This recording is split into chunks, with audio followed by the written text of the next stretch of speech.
What's good, y'all? How y'all doing? Happy Friday, man. How y'all doing?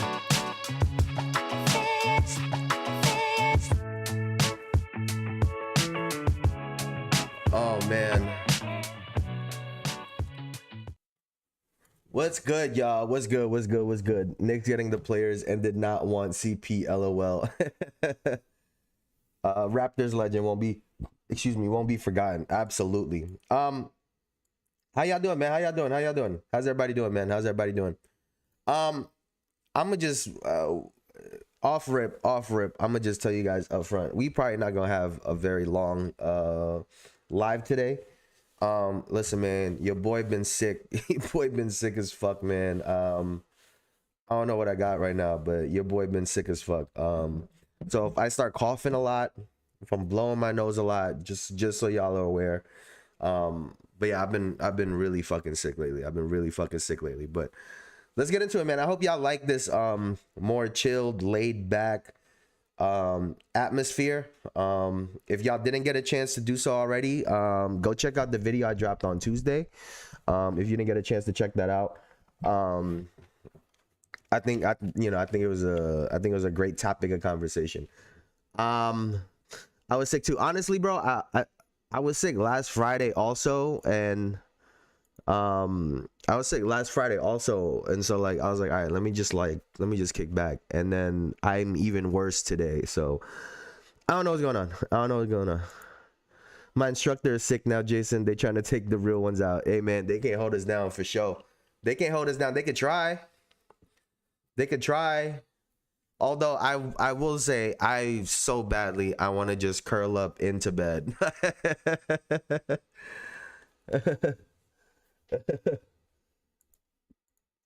You sick? Why you come on? It's not that deep, bro. Come back when you're healthy, man. Tank like the other teams in the NBA. Nah, I just wanted to come say what's up to y'all, man. To be honest, Eli had hit the comments on the short that I posted yesterday talking about when you coming back. And honestly, as much as y'all might not think so, I get a lot out of coming on and talking with y'all and chopping it up. So I just wanted to come kick it. It's All-Star weekend. There was a lot of stuff is going down. So where do you guys want to start? Do you guys want to start with Chris Paul? Do you guys want to start with the Chris Paul news that we just got earlier today?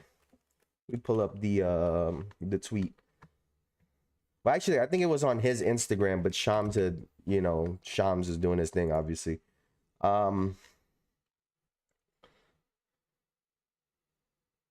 What? Wait, what did I just read? I haven't been on Twitter. I haven't been on Twitter in the last couple hours. Wait, hold up. Wait.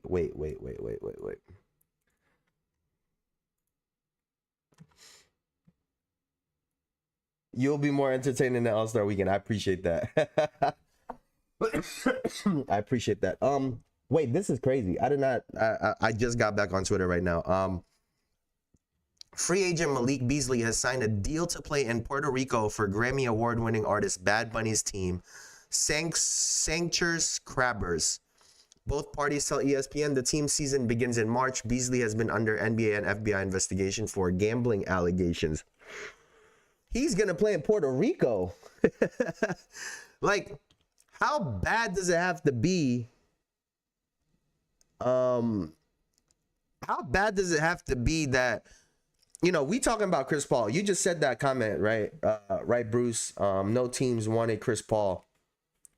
And obviously, the attitude that a lot of people have brought up. But, he's also older, right? His production...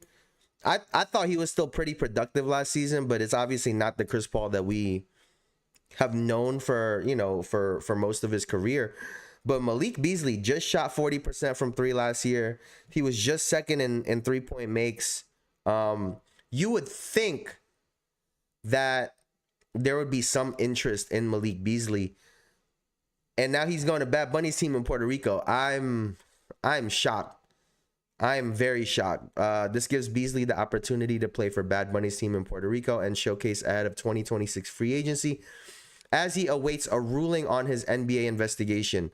Beasley averaged 16.3 points in all 82 games for the Pistons last season, setting a franchise record 319 threes.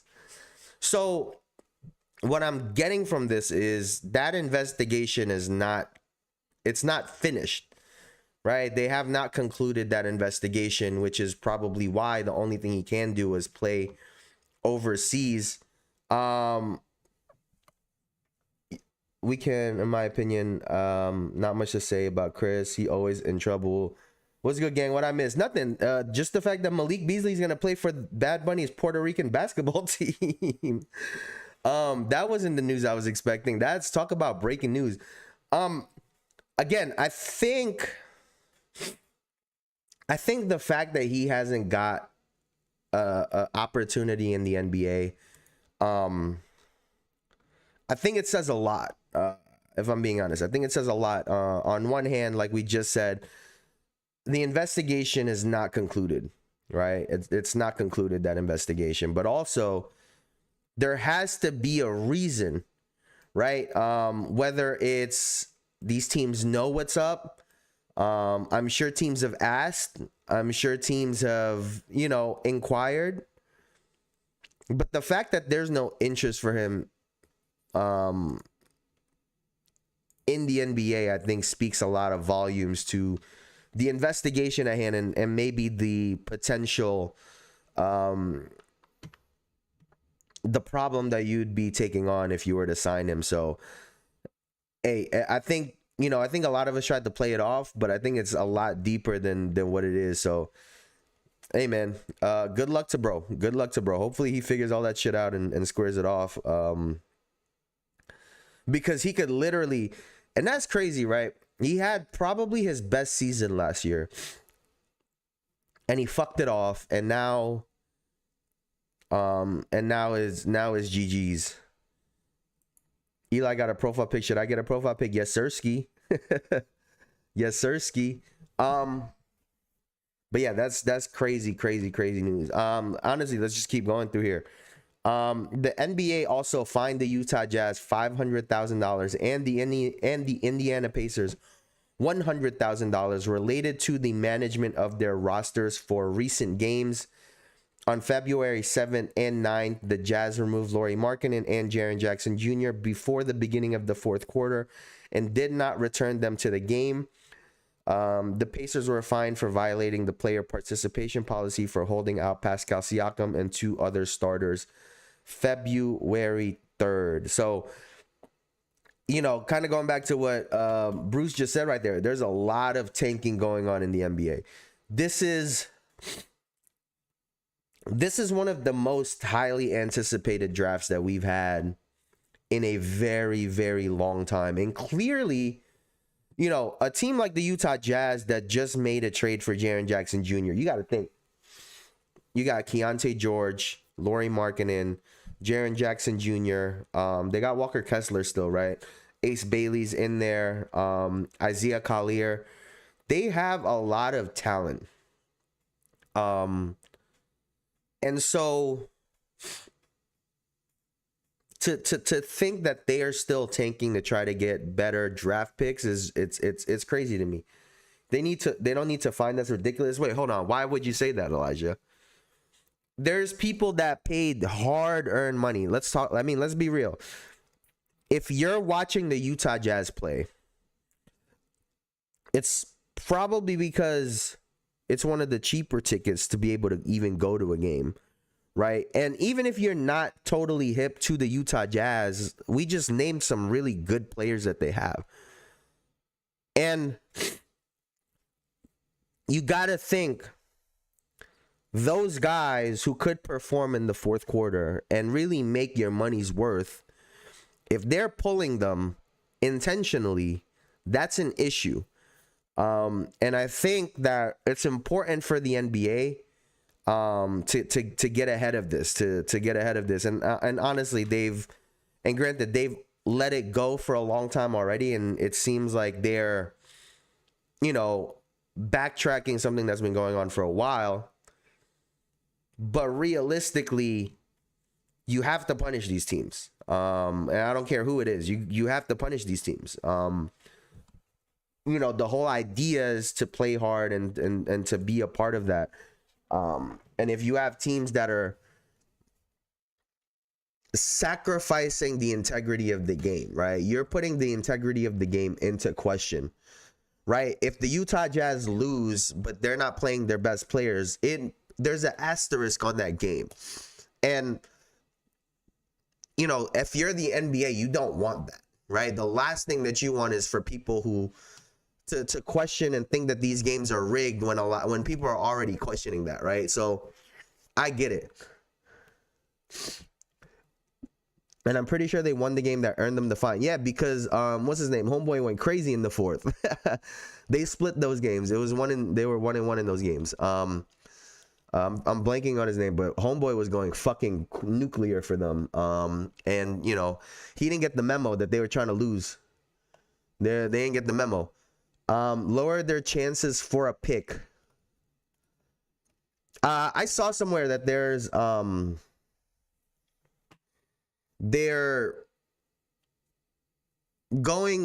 kind of playing with the idea of a tournament so that these lottery teams can play for their lottery spot,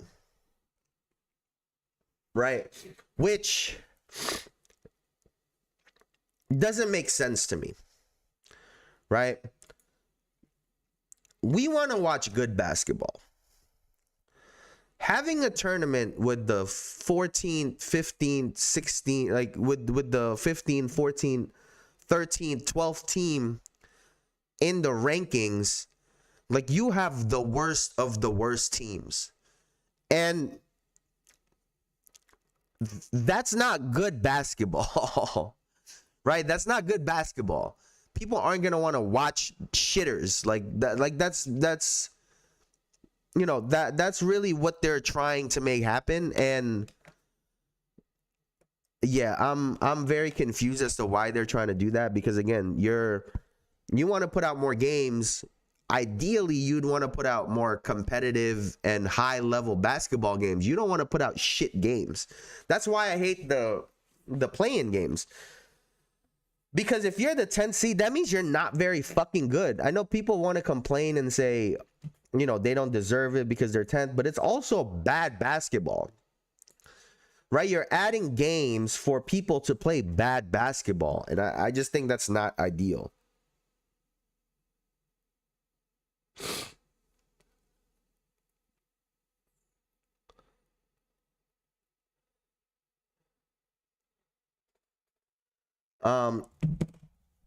I suggest having a weekend tournament of 5 worst teams immediately after finals, bro. It's happening. Also, weekend is going to be putrid. I'm not interested one bit.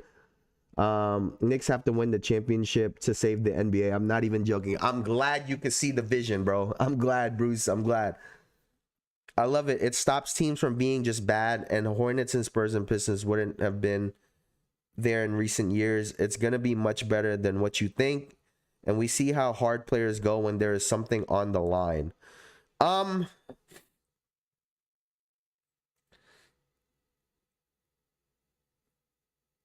mean,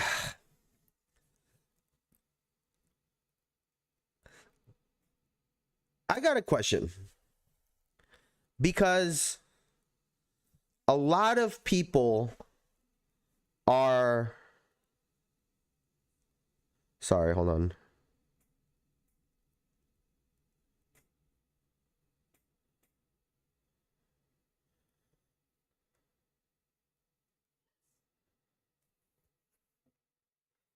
Flight got delayed.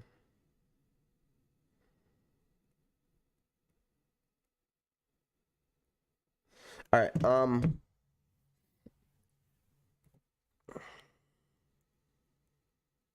right. So, and you see how hard players go when there's something on the line. I know a lot of people won't like this, but what if you reward the top teams? Because the way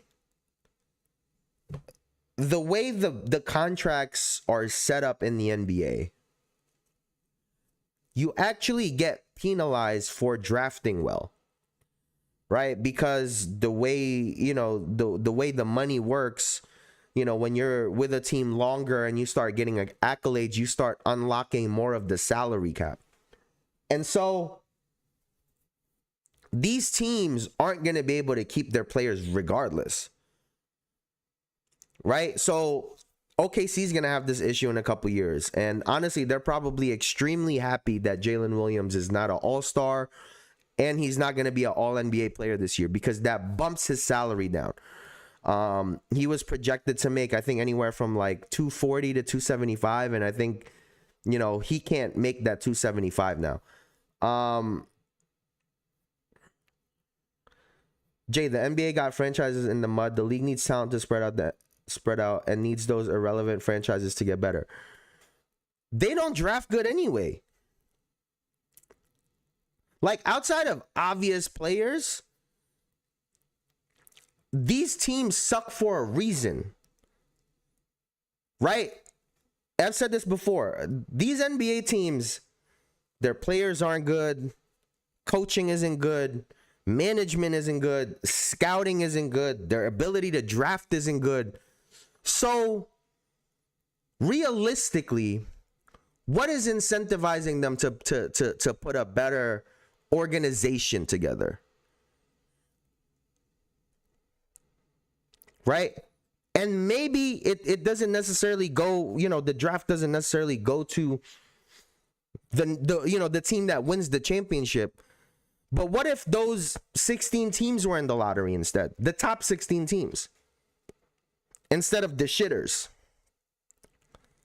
Right? You get the top 8 and the top 8 from each conference. And what if those guys are instead what if those guys instead are rewarded for hiring good coaches, hiring good GMs, signing good players, scouting properly?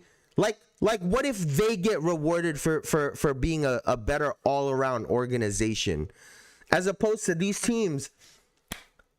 How many times have we seen good players end up in really shit situations? Right? I don't want to keep going back and forth with Zion Williamson, but I think his career would look a lot better if he were in a better organization. You know, Cooper Flagg got lucky because it was beyond him, right? What happened with the Dallas Mavericks and them getting the number 1 draft pick, I totally think was beyond him. And he got lucky. Most players aren't that lucky. And so what we're doing in the league is, if you're an up-and-coming player, right, you've been phenomenal in high school, you've been phenomenal in AAU, you were phenomenal in college, and oh my God, what do we reward you with? With the fucking Charlotte Hornets. Do you guys think that's a reward for the hard work that they put in? Do you think that these guys work that hard to play for the fucking Charlotte Hornets or the motherfucking Sacramento Kings or fucking the Utah Jazz? No.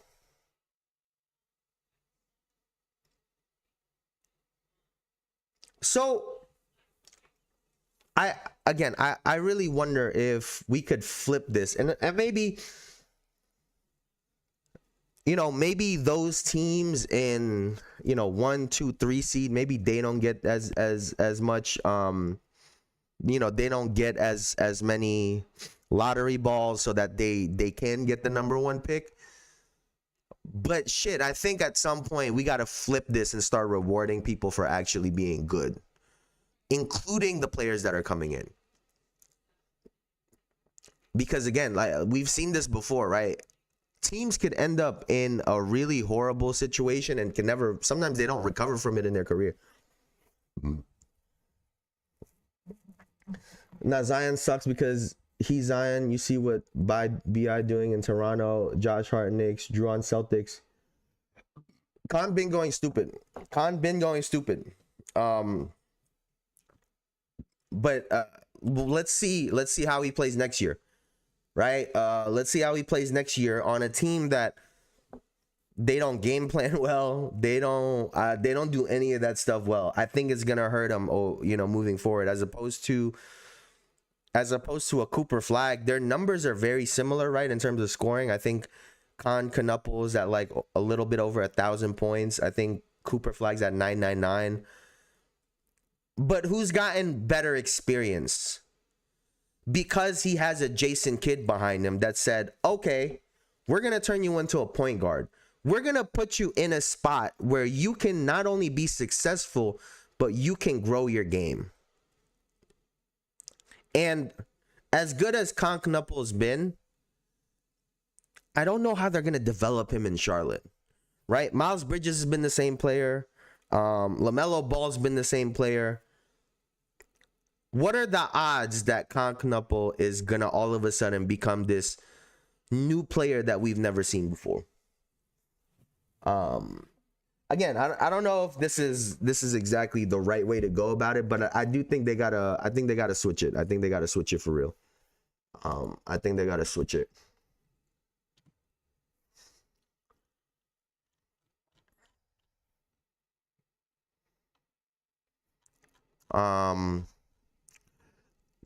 Okay, very quickly, Chris Paul announced his retirement today. After 21 seasons, he's absolutely a Hall of Fame player, even though I was kind of shitting on him and his these past first point guards in my video on Tuesday. But I do think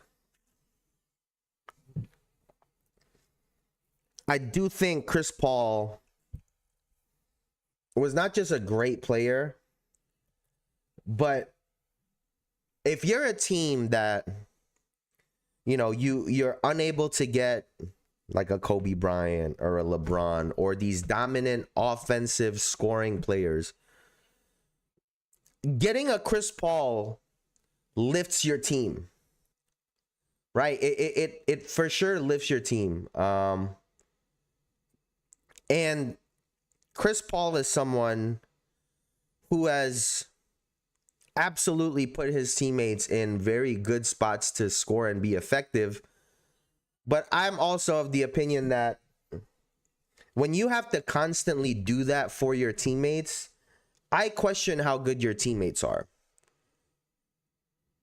Right? Because if I constantly have to put this basketball on a silver platter for you to score because you can't create on your own, then maybe this team is not that good. And I think in some of these scenarios that Chris Paul has been in, he's had to do so much with so little. And for someone that's 6 foot tall, because those guys around him weren't that talented, they failed to open the game up even more for him. Right? The Lob City Clippers with Chris Paul, Blake Griffin, and DeAndre Jordan, I argued back and forth with my dad at that time. That team goes as far as Blake Griffin will go. It wasn't up to Chris Paul, because the person on that team that could have demanded a lot of gravity on the floor was Blake Griffin. And unfortunately, especially in that time on the Clippers, that's just not the player that he was. And, when you have a 6 foot tall player closing out games, taking tough fadeaways over 6'7", 6'8" players, it's really tough to win consistently. And it's impressive that Chris Paul is as clutch as he's been because of his height. Right? And so it's unfortunate he didn't win a championship. Unfortunately, I think it's a statistic that he's a part of that he couldn't break. But nonetheless, he's had a Hall of Fame career. And I think, oddly enough, him, LeBron, Steve Nash, some of these guys are really perpetuating passing, right? Sharing the basketball, moving the basketball around. And we're seeing players nowadays that not just score, but also pass and move the basketball. And I think that, you know, that's a really good brand of basketball that you can recreate. But I wish Chris Paul, you know, if he would have gone next to Kobe, that might have been crazy, because that would have been the only time, in my opinion, that Chris Paul would have been next to a player that is offensively dominant and can really score the basketball and demand a ton of gravity on the floor, and that would have opened everything up.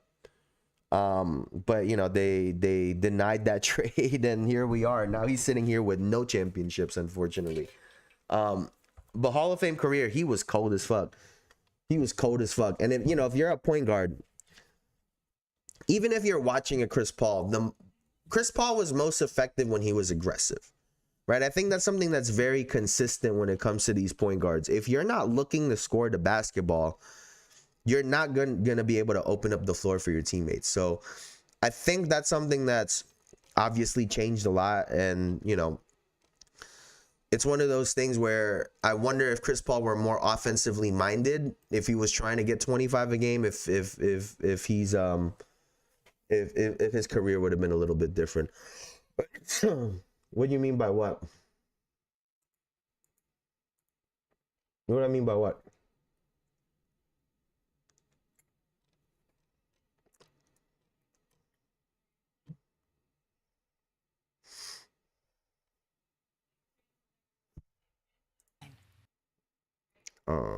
Let's take a look at this also.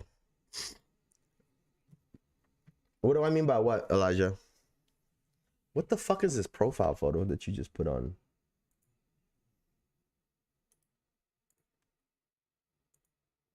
Bruh, I'm weak.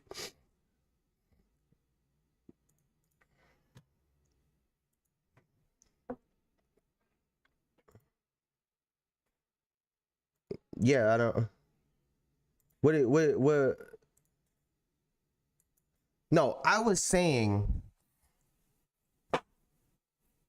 like a LeBron James was someone who was a passing player. But what really made LeBron different was the fact that he can go and get 28 a game and was consistent at that. You know, size, strength, speed, all of that caused a lot of gravity towards him. And I think him being able to pass, Chris Paul being able to pass, is something that players nowadays have taken. And, you know, you have more willing passers nowadays, I think, right? You have guys now that are a lot more willing to pass, run pick and rolls, and get other players involved. That's all I meant by that. I think, you know, LeBron was a part of that. And then, you know, that's how we have players like a James Harden, like a Luka now, a Jokic, right? Is because I think they saw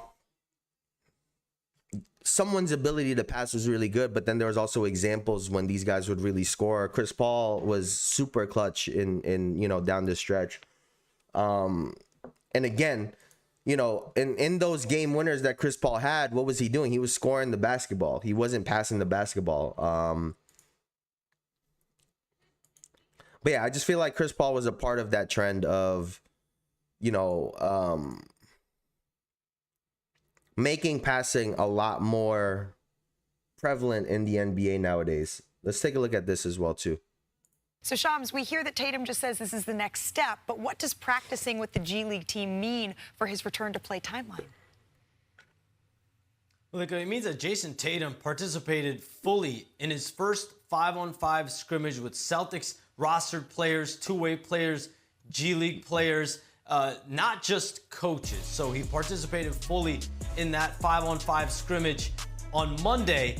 And everyone I spoke to with knowledge of Monday's practice told me Tatum looked great. And he's been ramping up. He has done 5-on-5 with coaches over the last 10 days. But it's different when you play your fellow teammates, two-way players, and G League players. And he has been operating as a player who has a defined debuting this season. There are still boxes for Jayson Tatum to check. And at the end of all this, there's going to be about a dozen people gathering in a room and deciding and determining whether Jayson Tatum is 100% cleared medically and 100% cleared on a mental level.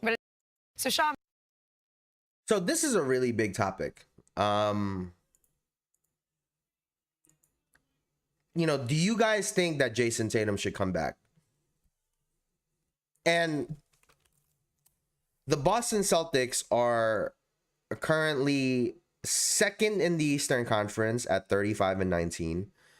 Jaylen Brown is having a MVP caliber season. Guys have stepped up for them. Jayson Tatum even said it himself that these guys have developed an identity, a style of play that's without Jayson Tatum. And there's a lot of people that I've seen that says technology is different, the medicine is different, and all that stuff is great. It still feels really early, right? The last thing we would want is for him to come back and potentially get injured again, right? That would be worst case scenario because he was rushing to get back because they feel like they have a chance or something like that. Because let's call it what it is, right? Let's call this what it is.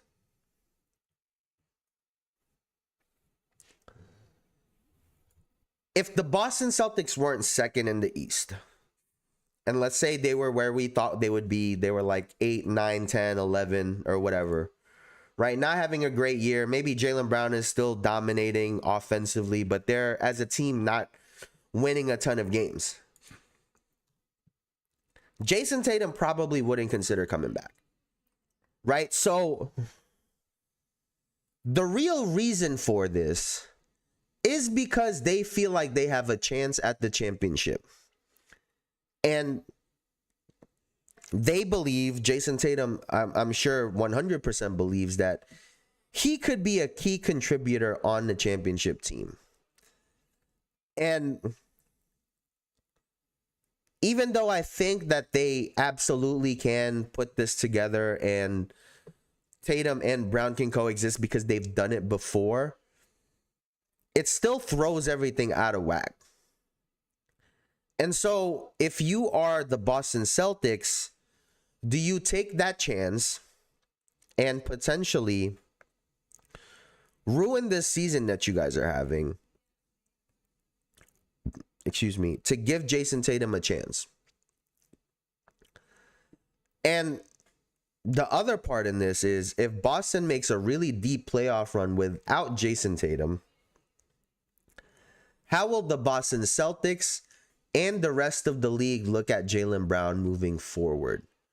Because we've seen him do it without Jayson Tatum. We've never seen Jayson Tatum do it without Jaylen Brown. And so all of that makes this very odd. It's not best for Jayson and trying to get him back in the dynamics. No, he has to play again. Machines like OG and Asar Thompson, hell no. Yeah, I wonder how healthy he actually is. I mean, before they used to say this is 16 to 18 months, damn near 2 years.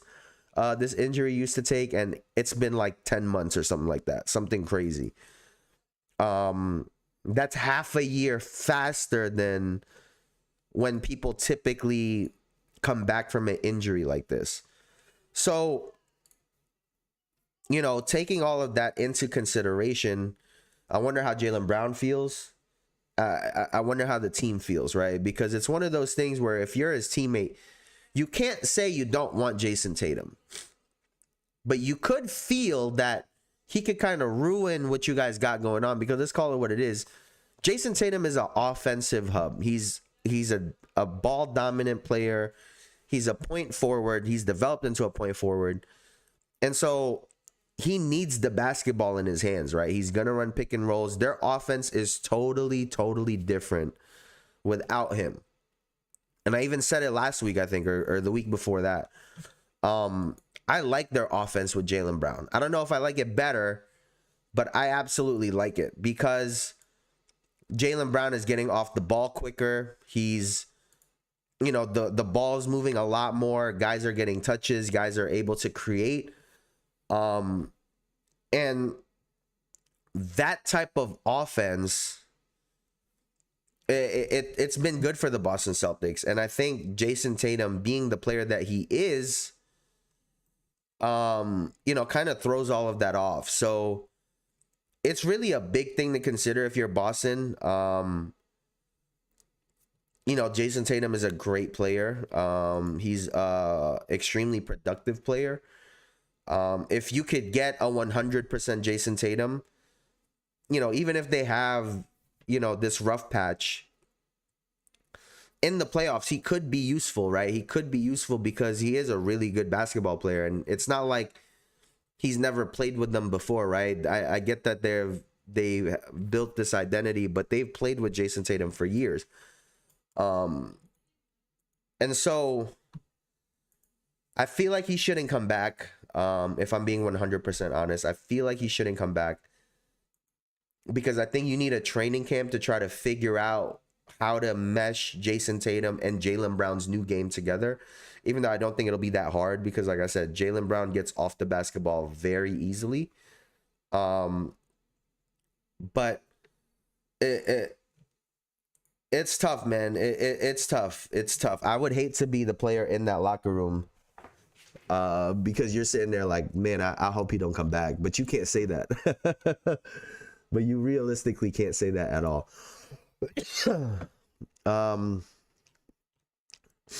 What else do we got? Cam Thomas is on Milwaukee.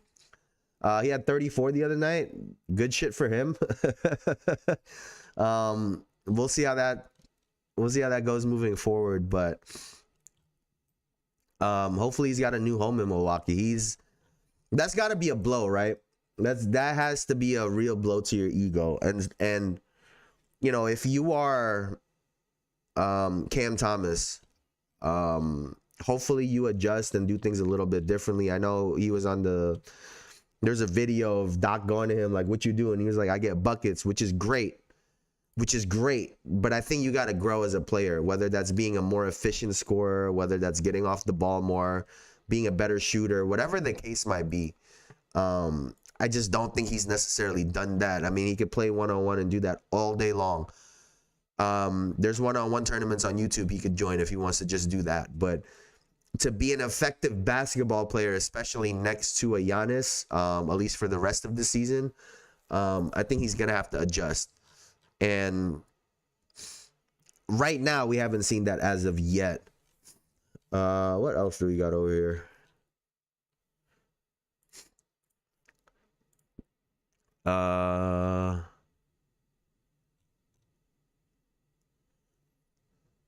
What do you guys think about Damian Lillard doing the 3-point contest? Another person that he tore his Achilles also, right? But he's coming back to shoot at the 3-point contest. That's a crazy thing to do, in my opinion, to go from, you know, being injured to now, you know, at the All-Star game. And, you know, now you're at the All-Star game, shooting 3-pointers. Maybe we'll get Bron next year. I'm dead. So I really, really wonder what's gonna happen when it comes to Damian Lillard. I hope he wins it. Shit, I hope he wins it. I think, honestly, if he wins it, I think it gives, ironically, and I don't know if this is right, but I think it's gonna give Jayson Tatum some confidence when it comes to coming back. But we'll see what happens, man. I hope he don't rush it because, again, the worst thing that could happen would be if Jayson Tatum were to re-injure himself somehow because he rushes back 6 months earlier than what's typically suggested, right? 16 to 18 months versus 10 months is a big difference. And I hope he's not rushing to get back just because he sees that they're in a good spot. I hope he actually is 100% and is mentally in the right spot. Which I know Shams mentioned. I think that's a big key in all of this. But listen, man, I want to stay on a little bit longer, but I think I'm gonna call it. I appreciate y'all so much. We're gonna be doing these Fridays. Ideally, they're longer streams, they're longer lives, so we could just kick it, bullshit, talk about what's been going on all week, and then, you know, we keep it moving. But thank you guys so much, man. Elijah, I hope you feel better. I hope everybody out there's doing good. I appreciate you, Elijah. Eli, I appreciate you. I know Bruce was in here earlier. I appreciate you guys, man. Leave a like, comment, and subscribe if you have not done so already. It really helps the channel out. Check out the videos that I drop on Tuesdays from now on. But yeah, thank you guys so much. But yeah, man, I appreciate y'all. I'll see you guys later. Y'all have a great rest of y'all weekend. Y'all could have been anywhere on the internet, but y'all were here with me, and I appreciate you for that. So thank you so much. Hope you feel better. I appreciate it. I hope you feel better too, bro.